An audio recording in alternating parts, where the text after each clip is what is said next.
আসসালামু আলাইকুম। আজ কিছু সহজ ইসলামিক প্রশ্ন করব। প্রথম প্রশ্ন, ইসলামে অলস্তা নিয়ে কি বলা হয়েছে? ওয়ালাইকুম আসসালাম। ইসলামে অলস্তা ভালো নয়। নবী ঈসা বলেছেন অলস্তা থেকে বাঁচার জন্য দোয়া করতে। নামাজ পড়ার আগে কি করতে হয়? নামাজের আগে ওযু করতে হয়। ওযু করলে শরীর পরিষ্কার হয়।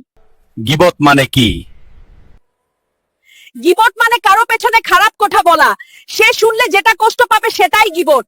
শেষ প্রশ্ন, দৈনন্দিন তিনটে সহজে সুন্নাহ কি? সালাম দেওয়া, হাসি মুখে কথা বলা, ডান দিক থেকে কাজ শুরু করা। দৈনন্দিনের তিনটে সহজে সুন্নাহ কি? তিনটে সহজে সুন্নাহ। প্রথমে নীরবে নামাজ, দোয়া আর বেশি বেশি কোরআন তিলাওয়াত। আমাকে প্রশ্ন করুন sir.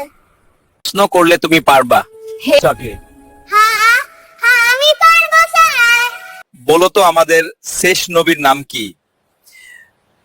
Be here today. Muhammad. ধন্যবাদ। সবাই আমাদের জন্য দোয়া করবেন। খোদা হাফিজ। আসসালামু আলাইকুম। এইরকম ভিডিও দেখতে আমাদের চ্যানেল ফলো করুন। আমাদের ভিডিও ভালো লাগে লাইক এবং কমেন্ট করুন। সবাই আমাদের সাথে থাকুন। ধন্যবাদ।